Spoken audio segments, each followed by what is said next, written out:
பஞ்சாமிர்த அபிஷேகம் செய்யும் பொழுது நாம் மனதிலே எந்த பிரார்த்தனையை முன்வைத்து செய்கிறோமோ அது நமக்கு நிறைவேறி ஆலயத்திலே சென்று ஒரு பிரார்த்தனையின் செய்து நம்ம அபிஷேகம் பண்ணும் பொழுது என்னென்ன பலன்கள் கிடைக்கும், என்னென்ன அபிஷேகத்திற்குன்னு சொல்லி நம்முடைய சாஸ்திரமானது இன்றைக்கி ப்ராக்டிக்கலாக நமக்கு அது கஷ்டமாக இருக்குது. நம்ம பாக்கெட் பால்லாம் வாங்கி யூஸ் பண்ணுறோம். இருந்தாலும் நம்ம அந்த ஒரு பர்பஸாக வேண்டிட்டு நம்ம பண்ணும் பொழுது பசும்பாலைத்தான் அபிஷேகம் செய்ய வேண்டும். என்ன அபிஷேகத்திற்கு என்னென்ன விதமான பலன்கள் கிடைக்கும் அப்படிங்கிறது தான் பார்க்க போகிறோம். நமக்கு அபிஷேகம்னு சொன்ன உடனேயே பரமேஸ்வரனுடைய ஞாபகம் தன்னாலே வந்துவிடும். ஏன்னு சொன்னால் பரமேஸ்வரனைத்தான் அபிஷேக பிரியர் அப்படின்னு சொல்லுவார். அதாவது பரந்தாமனுக்கும் அபிஷேகங்கிறது உண்டு, மகாவிஷ்ணுக்கும் பெருமாளுக்கும் அபிஷேகங்கிறது உண்டு. அது திருமஞ்சனம் அப்படிங்கிற விஷயத்தில் சொல்லுவார். ஆனால் அதை விட நித்தியப்படி அபிஷேகம், தினந்தோறும் அபிஷேகம் அப்படின்னு சொன்னால் அது பரமேஸ்வரனுக்கு பிரதானமாக சொல்லி இருக்கிறார்கள். அதுவும் 6 கால பூஜை, 6 காலமுமே அபிஷேகம் பண்ணணும்னு சொல்கிறார்.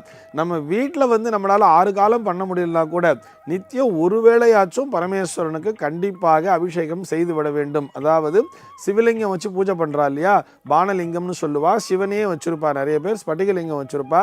இதற்கு ஒரு வேளையாவது ஒரு சொட்டு ஜலம், அப்புறம் கொஞ்சம் பால், கொஞ்சம் மறுபடியும் ஜலத்தை விட்டு சந்தனம் வச்சு குங்குமம் வச்சிட வேண்டியது. இது போக ஆலயத்திலே சென்று ஒரு பிரார்த்தனையின் செய்து நம்ம அபிஷேகம் பண்ணும் பொழுது என்னென்ன பலன்கள் கிடைக்கும், என்னென்ன அபிஷேகத்திற்குன்னு சொல்லி நம்முடைய சாஸ்திரமானது தெளிவாகவே சொல்லி இருக்கிறது. முதல்ல நெய் அப்படிங்கிற விஷயத்தை தான் பிரதானமாக சொல்றா. ஏன் தெரியுமா நெய்யை சொல்றா? நெய்யுங்கிறது இந்த லோகத்திலேயே பரிசுத்தமான ஒரு பொருள். அது கூட எப்படி இருக்க வேண்டும் என்று சொன்னால் பசு நெய்யாக இருக்க வேண்டும்னு சொல்கிறார். அதாவது பசுமாடுங்கிறதே சுத்தம் இல்லையா, பசுமாடினுடைய கழிவு அப்படின்னு வரும்பொழுது அந்த கோமயத்தையே ரொம்ப சுத்தமான ஒரு விஷயம் சொல்கிறோம். ஆற்றுல ஏதாவது ஒரு தீட்டுனா கூட நம்ம தீட்டு போகிறதுக்காக கோமயத்தை தான் தெளிக்கிறோம் இல்லையா, புண்ணியாக வாசனம்னு வரும்பொழுது கோமயத்தை தெளிக்கிறோம். அதே மாதிரி அந்த கோதூளின்னு சொல்லக்கூடிய அந்த சாணத்தை தான் வீட்டு வாயிலே தெளிக்கிறோம். சாணத்தை தெளிக்கும் போது வீட்டில் எந்த பாக்டீரியல் இன்ஃபெக்ஷனுமே வராது அப்படின்னு சொல்கிறோம். அதை விட வசதியாக பசுமாட்டினுடைய பாலை சொல்கிறார். பசுமாட்டினுடைய பாலை புடமாக்கி அதை தயிராக்கினால் அதை விட சுத்தமாம். அந்த தயிரை கடைந்து வரக்கூடிய வெண்ணெய் அதை விட பரிசுத்தமானது. அந்த வெண்ணெயும் காய்ச்சி ஒரு நெய் வர்றது இல்லையா, அந்த பசு நெய் தான் லோகத்திலேயே பரிசுத்தமான ஒரு பொருள். 100% பரிசுத்தமான ஒரு பொருள்னா அந்த நெய்யாம். அந்த நெய்யை கொண்டு இறைவனுக்கு அபிஷேகம் செய்யும் பொழுது நாம் செய்த பாபங்கள் அத்தனையும் தீரும்னு சொல்றார். அறிந்தும் அறியாமலும் நாம் செய்த பாபங்கள் அத்தனையும் போக வேண்டும் என்று சொன்னால் அதற்கு நெய் அபிஷேகம் செய்ய வேண்டும். இந்த நெய் அபிஷேகம்னு சொன்ன உடனே நமக்கு சபரிமலை ஐயப்பன் ஞாபகம் வந்துடுறது இல்லையா. அந்த நெய்யை இங்கேருந்து எவ்வளவு அப்படி ரொம்ப பாதுகாப்பாக எடுத்துகிட்டு போகிறோம். ஒரு தேங்காய் கொள்ள வச்சு அதை லாக்லாம் பண்ணி அதை தானே நம்ம இருமுடியில் கட்டி எடுத்துகிட்டு போகிறோம் இல்லையா. அந்த நெய் அபிஷேகம் செய்யும் பொழுது, இறைவனுக்கு நெய்யால் அபிஷேகம் செய்யும் பொழுது நாம் செய்த பாபங்கள் அத்தனையும் தீரும் அப்படின்னு சொல்கிறார். அடுத்தபடியாக பால் அபிஷேகம், அதுவும் பசும் பாலாகத்தான் இருக்க வேண்டும். இன்றைக்கி ப்ராக்டிக்கலாக நமக்கு அது கஷ்டமாக இருக்குது. நம்ம பாக்கெட் பால்லாம் வாங்கி யூஸ் பண்ணுறோம். இருந்தாலும் நம்ம அந்த ஒரு பர்பஸாக வேண்டிட்டு நம்ம பண்ணும் பொழுது பசும்பாலைத்தான் அபிஷேகம் செய்ய வேண்டும். இந்த பசும்பாலை கொண்டு அபிஷேகம் செய்யும் பொழுது பித்ருதோஷம் என்பது நீங்கும் சொல்கிறார். பித்ருதோஷம்னு சொன்னால் நாம் முன்னோர்களுக்கு செய்ய வேண்டிய கடனில் வச்ச பாக்கி இல்லை, நம்முடைய முன்னோர்கள் செய்த குற்றம் அப்படிங்கிறது இருக்கு இல்லையா. எங்கள் தாத்தா ஏதோ பாவம் பண்ணிட்டார், அதனால தான் அப்படி கஷ்டம் அனுபவிக்கிறேன்னு சொன்னால் அந்த தாத்தா செய்த பாவம் நம்மை வராமல் இருப்பதற்காக, முன்னோர்கள் செய்த ஒரு குற்றங்கள் அதனால் உண்டாகக்கூடிய தோஷங்கள் நீங்குவதற்காக பால் அபிஷேகத்தை பண்ணுன்னு சொல்கிறா. அதனால தான் இந்த பால் குடம் அப்படிங்கிறதெல்லாம் ரொம்ப பிரசித்தியாக இருக்குது. அதுக்கு காரணம் இந்த முன்னோர்கள் செய்த பாவத்திலிருந்து நாம் நம்மை பாதுகாத்து கொள்வதற்காக பால் அபிஷேகத்தை பண்ணு அப்படின்னு சொல்கிறா.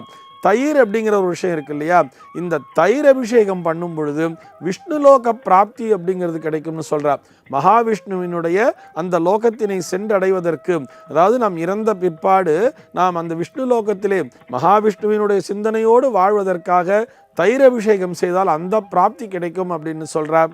அதே மாதிரி தேனை கொண்டு அபிஷேகம் செய்யும் பொழுது, அந்த தேன் அபிஷேகம் செய்யும் பொழுது நமக்கு அந்த பிரம்மத்துவம் என்பது கிடைக்கும். பிரம்மலோக பிராப்தி அப்படிங்கிறது மதுவை கொண்டு அபிஷேகம் செய்யும் பொழுது கிடைக்கும்னு சொல்றார். பிரம்மலோக பிராப்தி அப்படிங்கிறத விட அந்த பிரம்மத்துவம் சொல்றோம் இல்லையா, எல்லாவற்றையும் சமமாக நினைக்கக்கூடிய ஒரு தன்மை, மனதிலே ஒரு பக்குவம் கிடைக்க வேண்டும் அப்படின்னு சொன்னா அதற்கு தேன் அபிஷேகம் செய்ய வேண்டும்னு சொல்றார். கரும்பு சாறினை கொண்டு அபிஷேகம் செய்யும் பொழுது பரமேஸ்வரனுக்கு இந்த கரும்பு சாறுங்கிறது ரொம்ப ரொம்ப விசேஷம். கரும்பு சாறு அப்படின்னு சொன்னால் இந்த கரும்பை நம்ம அழகாக இந்த மிஷினில் கொண்டு போய் விட்டு ஜூஸ் குடிக்கிறோம் இல்லையா, அதிலெல்லாம் பண்ணப்படாது.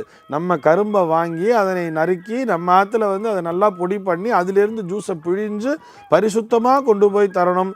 அந்த கரும்பு சாறினை அபிஷேகம் செய்யும் பொழுது குபேர சம்பத்து என்பது கிடைக்கும், எல்லா விதமான செல்வமும் கிடைக்கும்னு சொல்றா கரும்பு சாறிற்கு. இதை விட அந்த பஞ்சாமிர்தம்னு ஒரு விஷயம் இருக்கு தெரியுமா, இந்த பஞ்சாமிர்தத்திலே வாழைப்பழத்தை தான் அதிகமாக யூஸ் பண்ணணும். இந்த பஞ்சாமிர்த அபிஷேகம் செய்யும் பொழுது நாம் மனதிலே எந்த பிரார்த்தனையை முன்வைத்து செய்கிறோமோ அது நமக்கு நிறைவேறி மனதிலே பரிபூர்ணமான சந்தோஷத்தினை தரும். அதுபோக என்றுமே நமக்கு பசி என்ற விஷயமே, அதாவது பசியினால் வாடுகின்ற தன்மை, நமக்கு நேரத்துக்கு சாப்பாடு கிடைக்காம கஷ்டப்படுறாங்க இல்லையா, அவர்களுக்கு இந்த பஞ்சாமிர்த அபிஷேகம் என்பது அவர்களுடைய வயிறை சரியான நேரத்திலே நிறைய செய்யும்.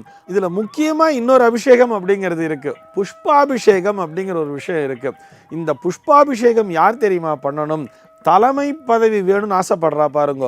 அந்த தலைமை பதவி ஒரு கட்சியிலாகட்டும் அல்லது ஒரு அரசியல் ரீதியான எனக்கு ஒரு மந்திரி பதவி கிடைக்கணும்னு ஆசைப்படுறவாகட்டும், இல்லை நான் இந்த கவுன்சிலர் ஆகணும் இந்த ஏரியாவுக்கு நினைக்கிறவாளாகட்டும், அரசியல் மாத்திரம் இல்லை, நம்முடைய அலுவலகத்திலே நான் தலைமை பதவியை பெற வேண்டும், அல்லது நான் ஒரு ஆசிரியராக பணியாற்றி கொண்டிருக்கிறேன், என் ஸ்கூலில் நான் தலைமை ஆசிரியராக பொறுப்பேற்க வேண்டும், ஒரு தலைமை பதவிக்கு வர வேண்டும். எந்த ஆஃபீஸாக இருந்தாலும் சரி, அது ஈவன் சமயக்காரராக இருந்தால் கூட நான் சீஃப் குக்காக மாறணும்னு நினைக்கிறவா தலைமை பதவியை நிர்வகிக்க வேண்டும், எனக்கு கீழே பணியாளர்கள் சரியாக பணியாற்ற வேண்டும் அப்படின்னு நினச்சா இவா புஷ்பாபிஷேகம் செய்து வழிபட வேண்டும்னு சொல்கிறது. இந்த புஷ்பாபிஷேகம் அப்படிங்கிறது சுவாமியை முழுக்க முழுக்க நிறையிற அளவுக்கு புஷ்பத்தை கொண்டு அபிஷேகம் பண்ணணும். அபிஷேகத்தை பண்ணி முடித்து சுவாமி மூடின பிற்பாடு ருத்ர மந்திரத்தை ஜபித்து தீபாராதனை செய்துவிட்டு புஷ்பத்தை களைந்து மறுபடியும் நிறைய லிட்டராக பாலபிஷேகம் பண்ணணும்னு சொல்கிறது. ஏன்னா புஷ்பம்ங்கிறது சூடு, அந்த சூடு மறைய மீண்டும் பாலபிஷேகத்தை செய்து வழிபடும் பொழுது தலைமை பதவி என்பது கண்டிப்பாக கிடைக்கும். ஆக ஒவ்வொரு அபிஷேகத்திற்குமே ஒவ்வொரு விதமான பலன்கள் என்பது உண்டு. பிரதானமாக நம்ம இந்த பால் அபிஷேகம் அப்படிங்கிற விஷயத்தை எடுத்துட்டு இருக்கோம். இதோடு சேர்த்து நாம் நெய் அபிஷேகமும் செய்யும் பொழுது நம்முடைய வாழ்விலே என்றென்றுமே வளமை என்பது நீடித்திருக்கும். சர்வே ஜனாக சுகினோ பவந்து.